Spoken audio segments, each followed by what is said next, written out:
Hey and welcome back to Fanfic Reading. Today we are reading How It Feels by Raalm and ToxicExotic. I hope you enjoy. Chapter 45, Uncertainty.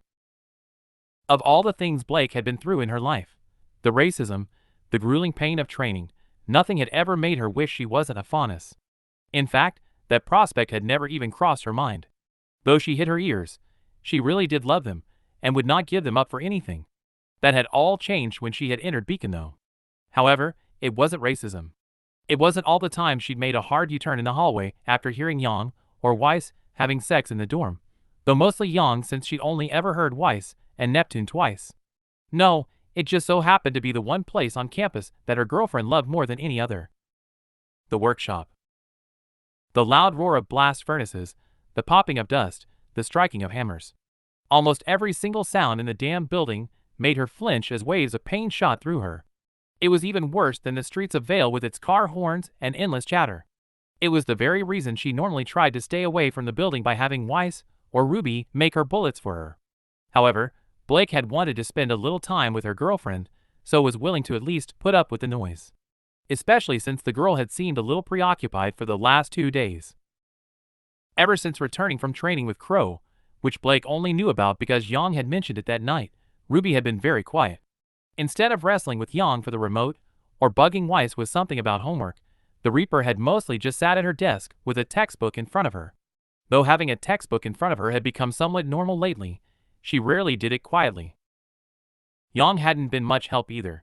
When asked what was wrong, the blonde had simply told her that Ruby was figuring some things out, and to let her work through them for a bit first. Since Yang knew Ruby better than anyone, Blake had given her word and left Ruby alone to think, though still offering what comfort she could. Most by holding her close at night, and passing small talk before they fell asleep. Besides, she understood exactly how Ruby felt. She too had something on her mind that she had yet to even tell Yang. Though the article she'd found on Faunus hadn't mentioned whether her father would be traveling to Vale or not, she knew her father was very fond of diplomatic visits. Whether they were fruitful or not, he'd always seen them as a chance to extend a hand of peace and friendship. She'd scoffed at the attempts at the time, but a part of her was hoping that had not changed. Though another part of her also hoped that it did, since having him so close was something that terrified her. So much so that she wanted to talk about it with her team, with her partner, but she also wanted to tell Ruby first. But she didn't want to be spilling her own worries, while the girl clearly had her own. However, after having seen Ruby read the same page of a book for 3 hours last night, Blake had made the choice to at least try and reach out a little. So when Ruby had declared she was going to work on Crescent Rose, Blake had offered to accompany her. It had surprised the entire team that she had willingly volunteered to go to the workshop, but she'd ignored the retorts from Yang since Ruby had already given her a small nod. So, for the past 40 minutes, Blake had been sitting there on the opposite side of the table watching Ruby fiddle around with the tiny gears. It was one of the many things she loved to watch her girlfriend do. The Reaper's knowledge on mechanics was unmatched by anyone she had ever met. There must have been hundreds on the table, and she knew for a fact that Ruby remembered exactly where each one went. Blake was also partial to Ruby's storage options. Though she still had plenty of space on the table, Ruby had placed a lock washer onto her bottom lip for safekeeping. Having pried it open to get it off the side, it folded over the left side of her lip like a piercing. It wasn't the first time Ruby had done it, but Blake had never really gotten a close-up look before. For some reason, it suited her very well. "They look good on you." Blake smiled and leaned forward. Ruby looked up from her weapon with a confused look, and Blake pointed to her own lip. Reaching up, Ruby touched the washer and hummed quietly.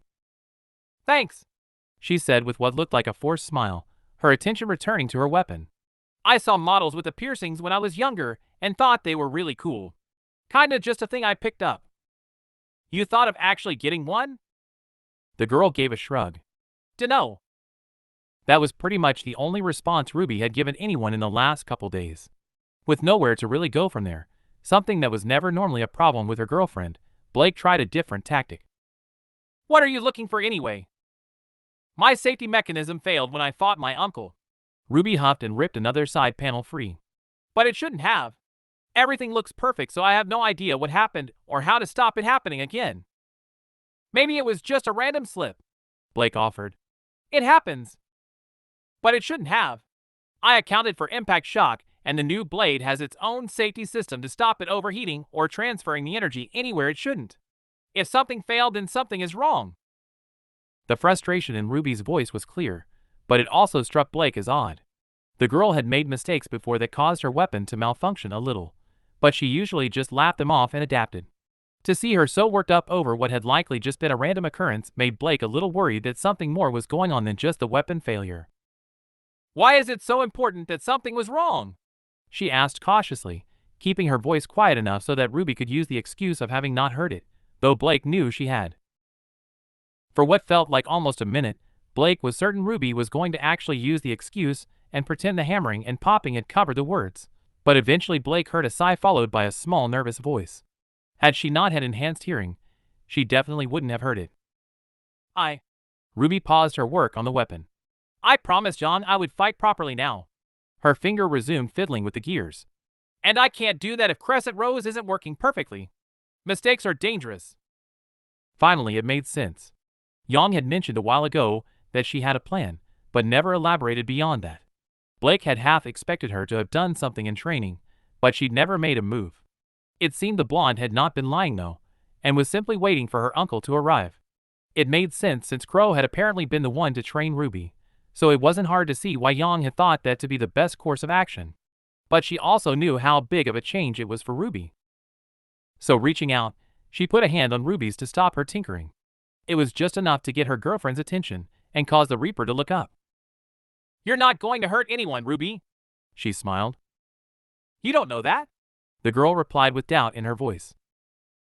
"Okay then," Blake muttered and let her fingers slip between the worried leader as she yet again tried a different tactic. "Ruby, getting hurt is part of training." Yang literally hit Russell so hard he fell unconscious and had to be carried to the infirmary. "Everyone here is fine with the odd broken finger or slashed leg. I even saw Team CDR comparing scars once." It was true. Blake didn't think there was a single student at Beacon Academy that didn't have a battle scar. Even John had received one on his leg where a nibbler had caught him unaware during a clearing of the Emerald Forest. Though some merely accepted them as an inevitability, most wore them with pride. Even if where said scars came from was often embellished. "I could give them more than scars though. And your opponent will give you more than scars if you keep underestimating them like that," Blake retorted quickly. "Everyone here is a trained fighter, and you should keep that in mind." Ruby's eyes filled with shame and fell to her weapon again. "Sorry." "It's fine," Blake said, as warmly as she could, and pulled her girlfriend's hand towards her.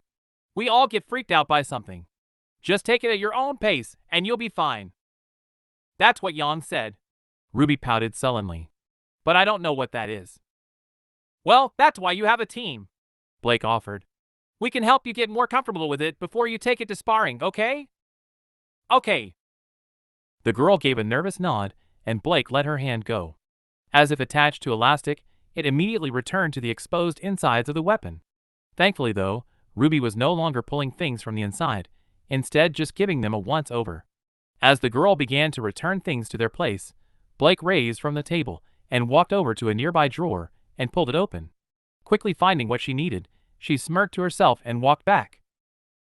She was just in time too, as Ruby had already put back the panel she'd torn off earlier and was starting to return the rest of the gears to their place. As she was about to pull the washer from her lip, Blake felt her grin widen and held out her hand to stop her. "Wait," she said mischievously. She was hoping her plan would at least make her girlfriend smile a little. "Here." She opened her hand to reveal a brand new lock washer.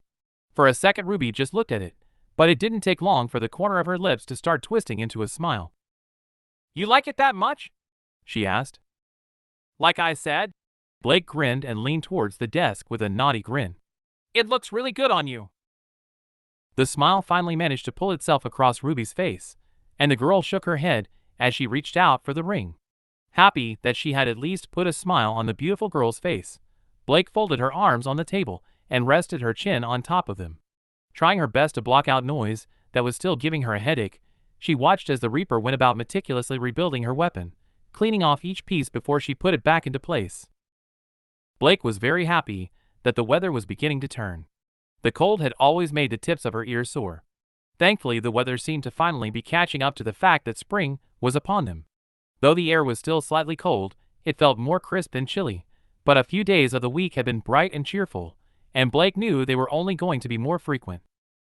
No matter the weather, however, it seemed Ruby could not be persuaded from getting herself an ice cream.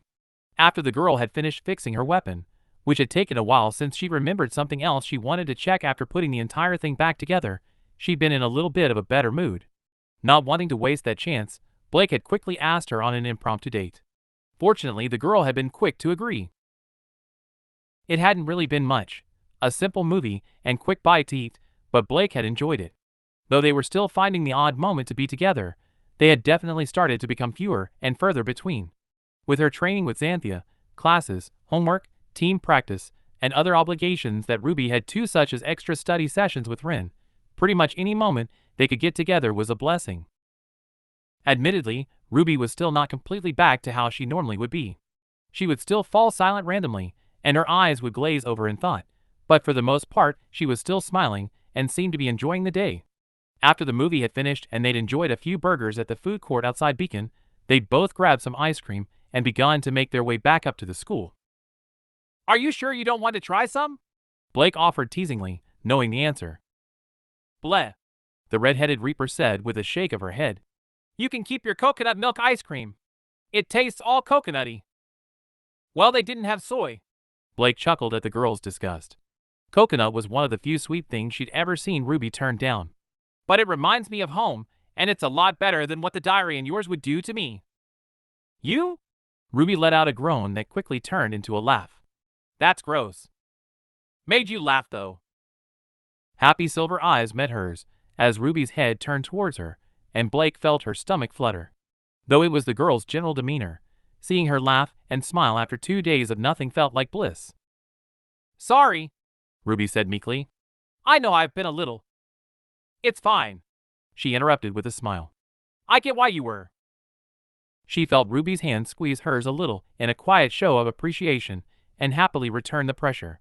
It reminded her greatly of their first date.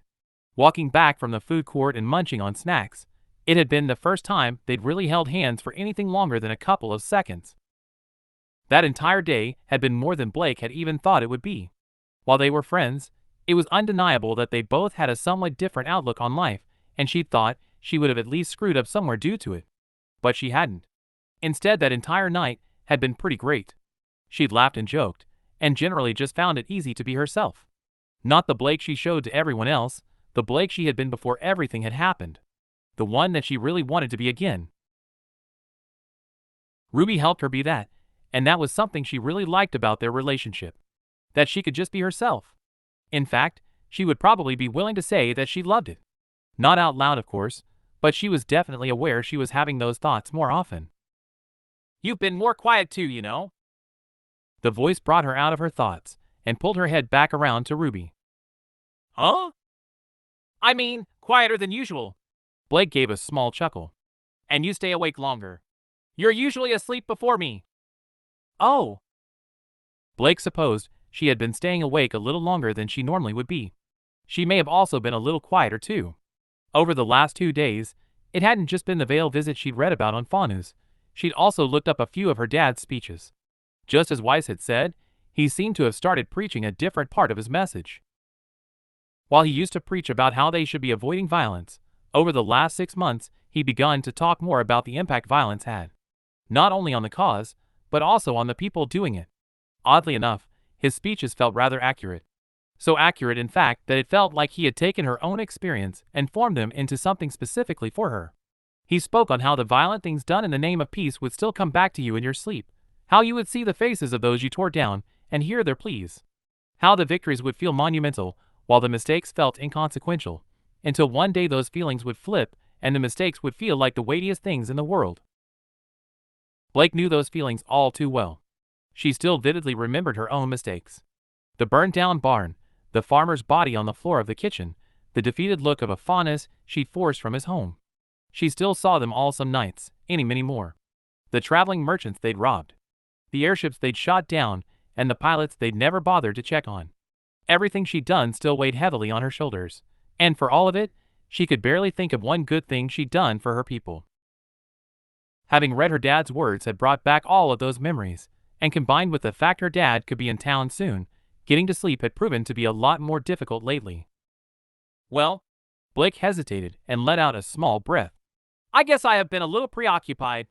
I think my dad might be coming to Vale soon. Though she didn't look direct at her girlfriend, she saw the silver eyes widen a little in her peripheral. That's great news. Blake gave a small shake of her head. Oh, not great news. How do you even know he's coming? Menagerie is sending a diplomatic convoy to Vale, she said slowly. My dad never misses a chance to go on them. Are you gonna see him if he does? No idea, Blake said honestly. Kind of what I've been trying to figure out. He's supposed to get here at the end of the month. So about 3 weeks, huh? Well, I'm sure he'll be really happy to see you if you do. Looking at the Reaper, she received a reassuring smile as the girl moved in a little closer. The warmth at her side immediately raised her spirits a little, and she was more than happy to return the gesture as they walked through the school gates. Though their outlook of some things were still pretty different, she really liked that Ruby tried to see the best in most things. Her seemingly endless optimism was something that constantly made Blake want to look at things differently, and also helped her reflect a little on herself and believe that she could be the best version of herself. And since coming to Beacon was all about trying to be her best self and righting the wrong she committed, Ruby was definitely someone she wanted to be around. As they made their way through Beacon's courtyard, enjoying the slightly warmer weather and the ice creams which were almost finished, Blake shifted her arm upwards while maintaining a firm grip on her girlfriend's hand and hooked her elbow around Ruby's neck. Letting herself fall behind a little, she moved in behind the girl and pressed up against her back. Due to their training, it took no effort at all to fall into step with her, which meant she was free to tease as she pleased. Lowering her head, she pressed her lips lightly against the Reaper's cheek and earned a small chuckle in return. Thanks, Blake grinned, for agreeing to come out today. It was fun. Ruby raised her ice cream and pressed it into Blake's nose, the cold instantly making her shiver a little. Ugh, she groaned. Hearing Ruby laugh, she wiped the dairy away and quickly finished up her own treat. Once it was done, she let her arm wrap around Ruby's waist and enjoyed the way her stomach lurched a little. Despite her own issues and her worries about Ruby, Blake had definitely not forgotten about that time on the couch. Before Yang and Crow had walked in and ruined the moment, she'd been able to enjoy a blissful few minutes of her girlfriend's curious exploration. And as inexperienced as the girl had been, it had definitely felt good. In fact, though her thoughts would eventually fall back to her time in the White Fang, the first few minutes of Ruby entering the bed and cuddling up was enough to bring the memory of that magnificent afternoon back. However, while it would tempt her into trying to reignite that passion, that fact that Ruby had been in low spirits had always kept her in control. That didn't mean she didn't allow herself some exploration as they walked through the courtyard towards the dorms. Not much, of course, simply allowing her fingers to gently trace the firm muscle that was under Ruby's t-shirt, but it was enough for her. Unfortunately, her exploration was yet again stopped short as they rounded a corner and spotted Weiss, Yang, and Crow in front of the dormitory building. Though Weiss was sitting on a bench watching the two family members with a tired look on her face, Yang and Crow seemed to be standing a little bit away with their hands out. Oh no! Ruby muttered as she saw it too. What? They're betting again. She never wins. Sure enough, as they drew closer, she saw that it was indeed lean cards that were being exchanged. Turning her ears towards them a little, she listened to their conversation. No touching the side? Yang said with a confident grin on her face. Blake recognized the tone Yang used to hustle people. Not even a hair. I think I can manage that. Manage what? Blake asked when they finally stood beside the snowy-haired heiress. Don't ask. Both Yang and Crow turned to look at them, and Blake instantly dropped her hand from Ruby's waist. While they had met the first time he'd come to time during the Vital Festival, she wasn't sure what to make of Ruby and Yang's uncle. Though the man seemed kind, she couldn't get rid of the feeling that a dark aura surrounded him. Whenever he was around, bad things seemed to happen. Chair legs broke, people would drop their forks, scrolls would die. Blake had even almost lost her bow due to a random gust of air the last time she'd met him. Crow bet me I couldn't shoot myself through our window from here. Yang's confidence suddenly made sense since Blake had learned never to underestimate the brawler's aim with her gauntlets. It also helped that she'd seen her partner make that exact shot multiple times in the past. Actually, you bet me. And now you're stalling. Excuse me, I'm preparing, Ruby! Weiss' voice cut through them both, her eyes leering at the redhead. What on remnant is that on your lip? Huh? Ruby's hand raised to her lip, where she was still wearing the washer lock as a piercing. Oh! Washer lock. Her face went a little red. Blake likes it. Blake gave a nod of confirmation as Weiss rolled her eyes and let out a disgusted groan. Looking good, Rubles. Yang grinned enthusiastically and gave a thumbs up. Hey! Crow interrupted. Quit your stalling. All right, Yang said, and flicked her arms out to extend her gauntlets. You really want to lose 20 lean that badly, huh? Fine by me. Blake watched her partner loosen up her arms and look behind her. It only took the girl a couple of seconds to figure out her trajectory. As soon as she was ready, though, she bent her knees and pushed off, firing off a few shots of her gauntlets to send herself soaring through the air. Before she was even halfway, Blake knew the girl was off target, something so incredibly rare that Blake redid the calculations in her head a second time. Sure enough, though, only a few seconds later, the back of Yang's head slammed into the top of the window frame, and she quickly fell to the ground. Her aura flashed yellow as she landed and cracked the ground around her. You okay? Ruby called with her mouth half full of ice cream. There was no real concern in her voice, since they all knew the answer. Hurt my pride a little, but yup. Not as good as you thought, huh, firecracker? Crow smiled and walked over to hold out his hand. A loud groan came from the blonde as she sat up and passed him the lean card. I swear, I have made that shot 100 times. She grumbled and stood to her feet. Maybe just bad luck then. He chuckled and pocketed the money. This is certainly convenient, Blake thought to herself, knowing her partner would not have missed the shot had something not intervened. Nevertheless, she let it go and simply smiled at the man as he approached them. Even if she couldn't shake the feeling that the man was a bad omen, he was still Yang and Ruby's uncle, and she knew that they both loved him dearly. So? The man smirked as he sat down on the bench next to Weiss, who pointedly turned away from him. I'd ask how you are, kiddo, but you seem pretty good. I'm fine. Blake watched Ruby give a soft smile as her head turned back to face her. She was about to lean in and kiss her when the Reaper's eyes widened and she turned back to her uncle. Oh, Uncle Crow, this is my girlfriend. I mean, you've already met, but we weren't dating then, and now we are. I guessed that when I arrived. Ruby's face flushed a deep red. Oh, to be young and in love. The man sighed, as if remembering it himself. Enjoy it while you can. Life has a habit of trying to tear it apart. That's not going to happen here, Mr. Bramlin. Blake replied and pressed another kiss into Ruby's cheek, earning a slight giggle in response. MHM. That's what they all say. Stop being such a grouch. Yang scoffed and kicked him in the shin. Just because you're too old to find love. Hey, who you calling old?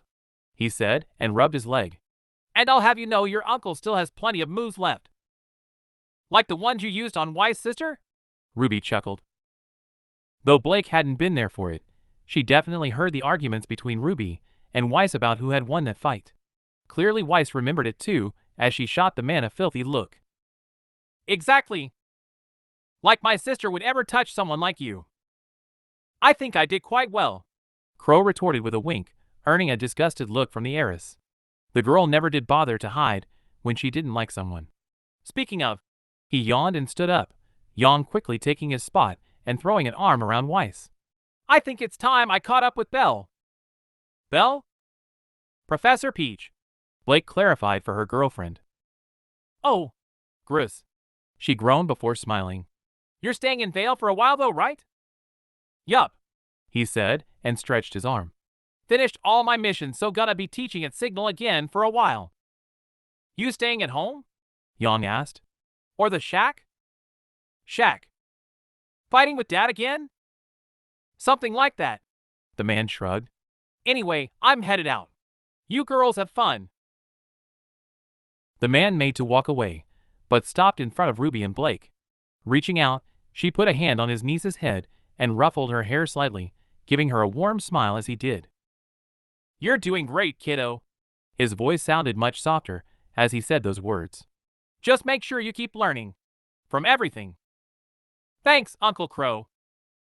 It was an exchange Blake didn't quite understand, but the way the two looked at each other told her it was an important one. When it was done, though, He let his hand fall from Ruby's head and walked away.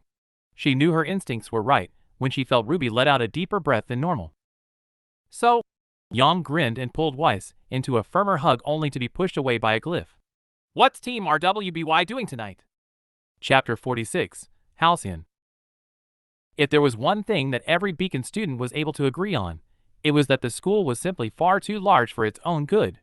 The building seemed like it had been built to house over 1,000 people, maybe even a couple of thousand, but with only 200 students, many of which being second, third, and fourth years that were frequently away on missions, much of the campus went unused. Many spare buildings littered the cliffside, and even the main building itself had more empty classrooms than students. Occasionally a class would be moved to one of them, or even to another building, but that was usually only when a fight had damaged the usual classroom, which given the nature of the school tended to happen rather frequently. However, while Ruby was able to agree with her fellow students that the campus was much too large, she was finding it very hard in her current position to consider that to be a bad thing. In fact, she quite liked that she was sitting on a desk in an empty classroom, her hands on Blake's hips as they engaged in a gentle make-out session. It was something that had become much more frequent over the last week. Seemingly at random, Ruby would find herself either guided, lured, or pulled by surprise into an abandoned part of the school, where she and Blake were able to simply enjoy each other's company for a couple of precious minutes. And Ruby was completely fine with that. Not only because it always felt really good, but also because their schedules had become so busy that finding time to be together had once again become very difficult. After everything that had happened with Crow, Ruby had been trying her best to uphold her promise. However, after feeling really bad about blowing up one of Weiss' glyphs in her partner's face during a training session, she had decided to try and take it slow instead. That naturally meant more solo training sessions to make sure her moves were perfect. In addition to that, Yang had also been quite a bit more attentive since Crow's visit. Ruby knew it was because her sister felt bad, and she really did appreciate that her sister was around a little more to play video games with and hunt Grim together, but the extra attention meant she was pretty much always around. In fact, the only reason she had managed to slip away was because Yang was showering after a particularly tough sparring match against Nora in class. As much as she loved her sister, Ruby was half tempted to ask Coco and Velvet to take her out on a date for a while, though even Velvet had been hanging out in their dorm recently with Weiss to work on their little project. So, with a short few minutes being the only time they could get together, Ruby had been making full use of them where she could. As Blake's teeth bit down gently on her lip, she allowed her hands to slowly slip off of her girlfriend's hips to gently glide around her waist, finally landing on the girl's, but it definitely wasn't the first time. In fact, it happened quite a bit as Ruby had become more confident in her actions, but Blake still let out a small hum of appreciation. As did she. After all, Blake really did have a great butt. We have like 7 minutes. Ruby tried to remind her girlfriend between kisses, despite knowing she was the one who was taking things to the next level. Till our sparring session with J&PR. MHM. Blake hummed, catching her lips again and causing fire to ignite in Ruby's stomach. Though she knew Blake was always a little worried about letting herself act fully on her desires, Ruby actually quite liked it in those small moments when she did. Having always considered herself to be rather plain, there was something about seeing and feeling just how much Blake was attracted to her that caused her stomach to flutter. So, as the fawness lips moved away from hers and hungrily found their way to her neck, she let out a happy sigh and shifted her head to the side so her girlfriend could have better access. J&PR will be waiting. She tried half-heartedly, not actually wanting Blake to stop at all. Take your hands off my ass and I'll stop. Blake breathed quickly into her ear, sending shivers through her body, which quickly turned to pleasure as lips pressed just beneath her earlobe. Though the ball was in her court, Ruby knew they had to be going, but with how scarce the moments had become, she couldn't find it in her to move her hands. Instead, she happily dug her fingers in and felt Blake sink her teeth into her neck in response. 5 more minutes, she agreed. Perfect, Blake said with an audible grin. Her own lips pulled into a smile as she allowed Blake to pepper her with affection, enjoying every minute of it and returning it in any way she could. Sat in the kitchen of the first-year dormitory building, one of the only rooms in the building that was rarely used, Blake idly flicked through the page of her book. Though she would love to be with her girlfriend, who had stayed behind in the training room to do some solo practice, the fight with J&PR really had worn her out due to constantly getting pummeled by Nora's hammer. It certainly didn't help that Pyrrha had been experimenting with her semblance, and had found a way to use her magnetism to create electricity, and bought the already overly strong hammer wielder whenever she pleased. So despite her desire to spend more time with Ruby, especially after their brief moment of isolation in the empty classroom, she had decided to retire to the kitchen with young Nora and Ren to relax. Though, two of her friends were definitely doing a little more relaxing than the others. "More pancakes!" Nora replied, her usually excited voice a little dampened and lazy. Blake had learned a while ago that much like Ruby's and young Nora's semblance came with a side effect. The more electricity her body absorbed, the harder it was for her to settle, meaning that she was generally rather restless after a fight, more so than normal at least. As such, Ren usually gave the girl a brownie that contained halcyon, a harmless plant that had a calming effect on both body and aura, to help her settle down. Though it did make her a little hungrier than usual too. "More waffles too," Yang added in an equally lazy voice, since she too had taken one of the brownies from the plate that sat on the table, though Blake suspected it definitely was not because of her semblance. "You really shouldn't indulge her." Blake sighed at the boy who had already begun to prepare the food. "She gets away with too much as it is." "It's fine," Ren said, his voice just as tired as it always was. It was always starting to see the boy go from laid back and sluggish to fearsome and agile in combat. "It's the same thing anyway." "Hey!" Nora gasped and gave her friend a hurt look. "I meant the batter, Nora." "Oh, all forgiven then," the ginger said happily. Though Ren shook his head, Blake saw the slightest hint of a smile on his lips. Despite having known the pair for over 6 months, she was still unsure what their relationship exactly was. While it was painfully obvious that Nora was in love with the boy, Ren was much harder to figure out.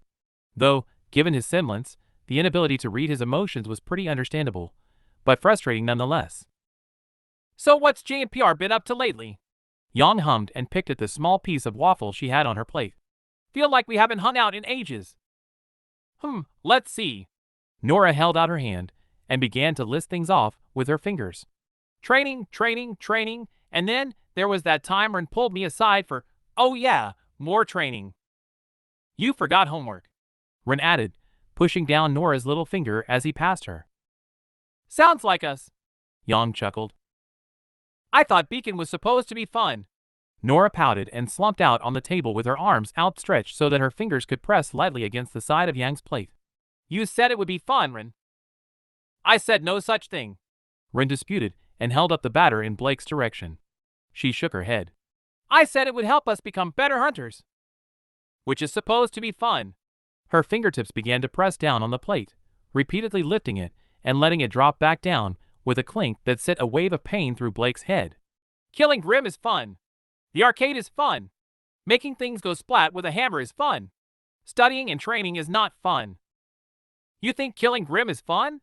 Blake asked with a raised eyebrow, realizing she'd never really asked Nora or Ren why they had decided to train as hunters.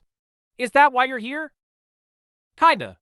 Nora huffed as Yang's hand shot out to stop what the girl was doing, the blonde's lilac eyes flickering to Blake, who gave her an appreciative smile. "I mean, I haven't really got anything else. No family, no home, just Ren. So I go where he goes. Plus, have you ever ridden an Ursa? It's really fun." "I'll have to take your word for it." Blake chuckled and remembered during initiation when Nora had burst out of the woods on the back of said monster and expressed disappointment when it died. "What about you, Ren?" "Felt like the right thing to do," he replied simply. Had it not been for Nora's eyes flicking towards the boy with a distinct sadness, Blake might have actually believed him. However, knowing he had likely lied for a reason, Blake decided not to push the matter any further. Instead, she simply leaned back in her chair as she felt Yang's feet land on her lap. Shaking her head, she pushed them away and received a stuck-out tongue in return. "I love it when you make conversation," Yang said with a wide smile, ignoring the scowl Blake threw her way. "You've been quiet lately and a little moody." "Thanks," she said sardonically. "I would be a little happier if me and Ruby could, get some time alone. Like you two would do anything if me and Weiss left for the weekend." Yang cackled and threw a piece of waffle into her mouth just as Ren put another plateful down in front of her, giving Nora her pancakes too. "You're as bad as Weiss and Flint. Get each other all riled up, but never follow through." "Weiss and Flint?" Ren asked in a confused voice, Nora patting him on the shoulder. Just like John, the boy did seem a little dense to romance. I'm not going to dignify that with a response. That's exactly what Weiss would say. But I will remind you that Weiss has never come back from one of their study sessions smiling. Man, you know how she is. A mischievous smirk spread across her face as she picked up the waffle despite it having just come off the iron. Takes a near breakdown for her to admit she likes someone. I still say you're wrong. Blake shook her head and reached over to take some of the waffle herself. And even if you were, I'm sure Weiss would appreciate you not getting involved. All she received was a shrug from her partner, not exactly inspiring much confidence, but she would take what she could get. And you make it sound like you want me and Ruby to do something, Blake said with a sarcastic look. Kinda weird as her sister. She received another shrug. Both you and my sis have been so high-strung lately, and I'm about to throw the damn training clipboard of hers off the cliff. Jan grumbled. She needs something to relax her, so go ahead. We both know you won't, but if you do, make sure you give me fair warning. You might have my permission, but I don't want to see that stuff. Well, thank you for your permission, Blake replied with a roll of her eyes. Just the thing I was waiting for. Sourpuss. Blake held her middle finger away from her book, making it very clear that she was flicking her partner off. Unfortunately, it only made the blonde chuckle more. How long have you two been dating now anyway? Ren asked curiously. Blake genuinely had to think for a minute. About 2.5 months. I think. Why? Just curious. And it doesn't interfere with teamwork? Not really. Blake shrugged, earning a scoff from Yang, though a quick kick to the girl should shut her up. Does John and Pira? Sometimes they get a little flustered and mess up a move, he said. It was always hard to know what was going on in his head, but it seemed there were some thoughts moving behind his eyes.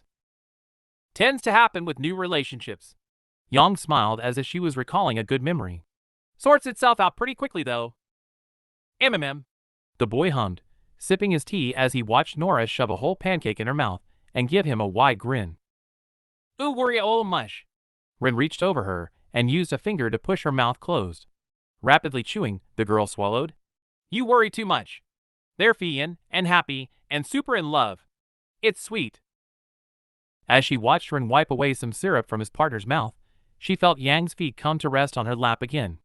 Not bothering to move them that time, since she knew they would just come back eventually, she rolled her eyes and looked to the clock just in time to see the clock hit 2 minutes past 3. It had been an hour since they had left the training room, and she definitely recalled seeing Team WCHT had the room booked, so with any luck, Ruby would be headed their way. Returning to her book as she waited, she felt Yang's heels begin to move in gentle circles on her thighs. Glancing over the top of her page to see the girl was busy pulling apart her waffle, Blake figured the massage was subconscious. It was something she had noticed about her partner. The girl tended to always be in nurturing mode. Even when she seemed grumpy or tired, she would always do something that showed just how much she had been forced to grow up before her time. Whether it was checking on the team as they did their homework, making sure they ate, or providing massages without even realizing, there was always something Yang was doing. And since there really had been a lot of training lately, Blake was more than happy to enjoy the gentle pressure that was working out the stress in her upper leg. For 10 minutes, the four of them continued their casual conversation. While Yang and Nora continued their seemingly eternal argument of pancakes versus waffles, Blake was more than happy to engage Ren in a little discussion about a book series they both read. Just like her and Xanthia, Ren was also a practitioner of ninjutsu, though he also used other martial arts styles too, so it was fun to talk to him about the inaccuracies that the series had. However, just as they were discussing the feasibility of a ninja using a great sword and also sneaking around, which Blake considered to be infeasible at best, the door burst open and a red blur shot past them towards the cupboards. In seconds, a large bag of cookies had been pulled out. How was TR? Sorry. The girl cut her off in a rushed voice. Studying with Nadu in 2 minutes, and then I need to finish a paper for Oobleck, so can't talk. She zoomed across the kitchen and pressed a brief kiss onto her lips. Oh, can I have one of these? Thanks, I'll buy you some more later. Since Blake's eyes had closed for the brief moment of affection, she hadn't known what Ruby would buy more of later. But, as she opened her eyes and saw Ren looking at the plate with concern and turned just in time to see her girlfriend leaving the room with a brownie in her mouth. Putting the pieces together, she looked from Nora to Yang, the former of which had a hand over her mouth, while the latter was eyeing the now empty doorway with intrigue. Are you not going to stop her from eating that?" Blake asked quickly, making to get up but being held in place by Yang's feet on her lap. "Now!" Yang grinned mischievously. "I did say she needs to relax." Yang shrugged and put another piece of waffle into her mouth. "Girl is gonna need more cookies than that though, and some company." Yang chuckled. Knowing Yang meant her, Blake shook her head and shut her book. While it had definitely not been how she wanted to spend some alone time with RWBY, she was hardly going to let the girl go through her first time on Halcyon alone, even if there was nothing bad that could happen from the plant's calming effect. So, grabbing her bag and shoving her book back into it, she made for the door. Since the effect took some time to kick in, there was plenty of time to go and get a big bag of cookies from the food court. She also made a mental note to buy Yang's favorite cakes, just so that she could have RWBY eat them in front of her. "RWBY?" Pushing the door open, Blake peered into the team room. Despite there being some light shining past the closed curtains, her eyes quickly adjusted to the difference in visibility. It didn't take long for the fauness to find her girlfriend. The redhead reaper was laid on her back on Blake's bed, not an unusual occurrence, in nothing more than a red tank top and black shorts. Her legs were crossed due to being laid sideways, and her head hung off the side. Her silver eyes, usually so full of life, seemed unfocused as she stared down at the papers on the floor in front of her. Almost absent-mindedly, she scrawled away with her hands held behind her head. Even in the low light, it wasn't hard for Blake to notice that most of it was gibberish. "RWBY?" she said in a softer voice. Silver eyes looked up into her own, and life ignited behind them again as pearly white teeth were revealed by a wide grin appearing on the leader's face. "Hey," the girl replied lazily. "Are you feeling okay?" "I don't know." There was genuine uncertainty in her voice. "I feel..." She held out her arms. "I feel like I'm floating. And I'm really hungry, but I already ate all my cookies." "That will teach you not to steal Nora's brownies." She chuckled and entered the room, nudging the door shut behind her as she flipped on the light and held up a bag. "Lucky for you, I brought food." The girl let out a gasp and reached for the food. "My hero." Rolling her eyes, Blake passed the girl the bag and walked over to the window. Pulling the curtains open to let the light in, she also cracked the window open so that the room didn't smell like fast food and baked goods. After hiding the strawberry cakes behind the bookshelf, she moved back to the bed and sat down just as RWBY unwrapped a burger and took a large bite. Letting out a loud, satisfied hum, the Reaper let her head drop as she chewed the meat. "You'll choke if you eat like that." Blake smiled and poked her girlfriend in the exposed stomach. "Then you'll save me." RWBY groaned despite already moving to sit up. "You'll always save me when I'm in trouble." Blake couldn't help but blush a little as RWBY had unknowingly hit upon the reason she had been training so hard with Xanthia. RWBY's actions against the Helk, the way she had tried to sacrifice herself, still weighed on her. She had sworn to do her best to make sure RWBY never had to sacrifice herself for anyone, and thankfully Xanthia was helping her do that. While the training was hard, and she had definitely wanted to quit a few times, the goal was one she considered worthwhile. "I definitely will." Blake smiled as she leaned back against the wall, RWBY quickly twisting around and laying her head on her lap. Want some?" RWBY held up a couple of fries, and Blake happily opened her mouth to accept them. They were a little cold for her taste, but RWBY didn't seem to care. "So how was studying with Nadu?" "It was good. Did you know he knows loads and loads about traps? He was talking about the one that uses dust embedded into a tree to..." She trailed off. I forgot. Things started getting fuzzy when he said what it did." "I'm not surprised." Blake chuckled, reaching down to play with her girl's hair. She really liked the new cut that Coco had given her, and apparently so did RWBY, since she had kept it. "Those brownies were made to calm down Nora. I thought it tasted weird." The girl mumbled through her food. "What was in it?" "Halcyon." "Oh, Ren mentioned that in one of our study sessions. I think. I'm not sure." Falling quiet for a moment, Blake was more than happy to watch her girlfriend fill her stomach. Food would also help the Halcyon wear off faster. Though she wasn't particularly fond of the plant herself, she had taken it a few times after long raids or nights with Adam to calm herself. Because of that, she also knew a few extra things about it. So, since RWBY was already calmed and there was nothing she could do to change that, she settled for at least making it enjoyable rather than boring. "Head up a minute," Blake said, and gently tapped the girl's head. Ruby obeyed and lifted up as she placed the last piece of the burger into her mouth and pulled out another from the bag. Reaching down the side of her bed to where she kept things she often found herself reaching for, her fingers pushed aside books and easily found the small box of pens she'd bought a couple of days ago. "Oh," Ruby cooed with a mouth overly full of burger. "What are you drawing? You really good, but don't you need paper? I want to try something that you should find fun." Ruby swallowed. "Oh, like the washer? That was fun. Or trying something new. But why the pens?" "Just lay back down." Blake laughed, pulling the cap off of a marker. Though it wasn't designed for skin, it would work pretty well. "Close your eyes." Ruby obeyed, and Blake gently pressed the tip of the black pen against the girl's skin. As expected, there was a sharp intake of breath from the Reaper, and Blake felt a smile pull at her face. As well as being calming, Halcyon tended to make the person under its influence a little more receptive to touch. Not by much, but it usually made the lighter touches feel a little more pleasant. Pulling an image from her head, Blake started to trace out the general shape, but quickly found her mind being pulled off of it to focus on the soft sounds of her girlfriend. Coos and soft sighs filled the air as the pen gently slid along the girl's pale upper arm and caused certain thoughts to dance at the back of her mind. However, not wanting to try anything while Ruby was under the plant's effect, she buried them and continued with her doodling. "Can you tell what it is yet?" she asked a minute later as she pulled the pen away for a second. "A flower," Ruby said with confidence. "It felt weird though, like I could see it in my mind." "MHM," Blake hummed.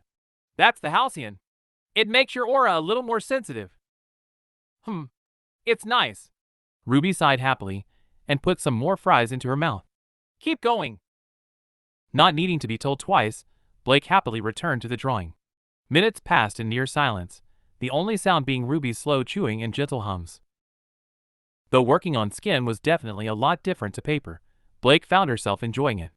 Not just because Ruby was given her free rein to touch wherever she needed to keep drawing, but also because she was actually drawing freely again. Slowly outlining more flowers, she found herself slowly humming to herself. "I like that we're together," Ruby said abruptly, taking Blake by surprise a little. Looking down, she saw the girl's eyes quickly snap close and take an unconvincingly innocent bite of food. "Why is that?" she asked curiously, choosing to ignore that Ruby had her eyes open. "You smile more," Ruby said earnestly. "And you're really pretty when you smile. Not that you're not always pretty, but when you smile your eyes light up, and it's really cool, and I always liked it."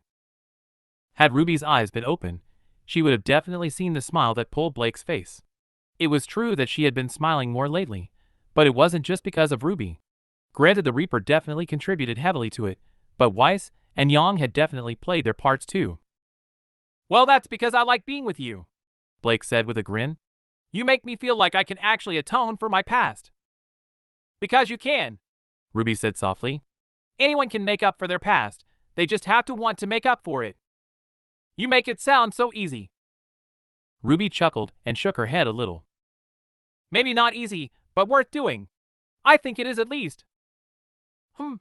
She hummed and finished up the pointed leaves of the final flower as she remembered Linda thanking her for returning the bracelet. It definitely did feel good to be thanked for something. "See, worth it." "Maybe you're right," Blake chuckled, putting the pen away and pulling out a few others. Continuing her work, she set about slowly coloring in the flowers. They were easy enough, despite the skin not really allowing for much shading with the pens. Working with the rose first, she let the red pen smoothly glide over her girlfriend's skin, while being careful not to make any sharp moves. As she shaded the rose, Ruby held up one of the cookies she had finally dug out of the bag. "Chocolate," she said, making Ruby pull it back and hold up another. "Strawberry and cream." Again, Ruby's hand disappeared into the bag and finally pulled out a plain cookie. "Thank you." She reached down and took a bite. Despite it having been a while since they were made, they were still pretty soft. Taking the rest from the girl and having another bite, she finished up the rose and moved on to the belladonna. Since it was only small, the flower only took as long to color as it took her to eat the cookie. The comfortable silence wasn't broken again, however, until the edelweiss was finished. "So how was training?" she asked as she used the yellow to color the sunflower. "Feeling more comfortable with your moves yet?" MHM, Ruby replied, giggling a little as Blake returned the pen to her skin. I think. Sounds like you're still worried about them? Ruby hummed and shook her head. Not the moves. Then what? Ruby didn't reply for a couple of seconds. Not wanting to rush her since she knew Ruby would tell her, she let the girl eat the cookie in peace and waited patiently for an answer. After about a minute, though, the girl pouted a little. Why screamed when I blew up her glyph? I mean, she still won, but she actually screamed. Well, I doubt it would be painless to have a dust explosion go off in your face, Blake reasoned. But I don't think she cared about the pain either. I know, the redhead huffed. But it felt bad. Blake cut herself off. However, as if sensing her hesitation, Ruby opened one eye and gave her an understanding look. It's fine. You can be honest. She nodded. I guess it's better to get over that discomfort now than when we go into the field. I know. Just don't like making people scream. Blake understood that. Since Crow's visit, Yang had informed her about what had happened. She couldn't particularly say she liked the way it was handled, but it was impossible to say that Ruby wasn't taking the lesson to heart. Despite taking it slow, there had definitely been some improvements in their sparring class.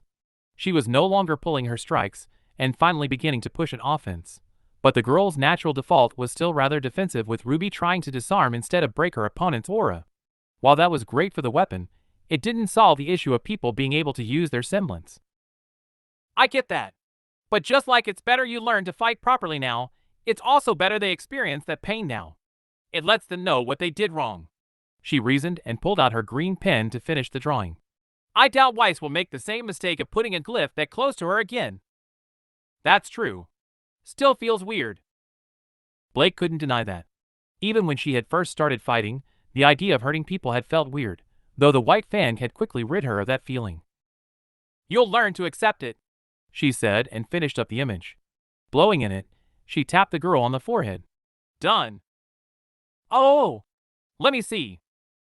Sitting up, the girl twisted to look at her arm in the middle. A bunch of blooming flowers stood out against her pale skin. A red rose, white edelweiss, purple belladonna, and yellow sunflower all connected to the same green stem. As she watched Ruby prod around it curiously, she inspected her own work. It wasn't bad, not for her first time drawing on skin, but it most certainly could have been done better. It looks awesome, Ruby said excitedly. Team RWBY, right? Pretty much, Blake chuckled.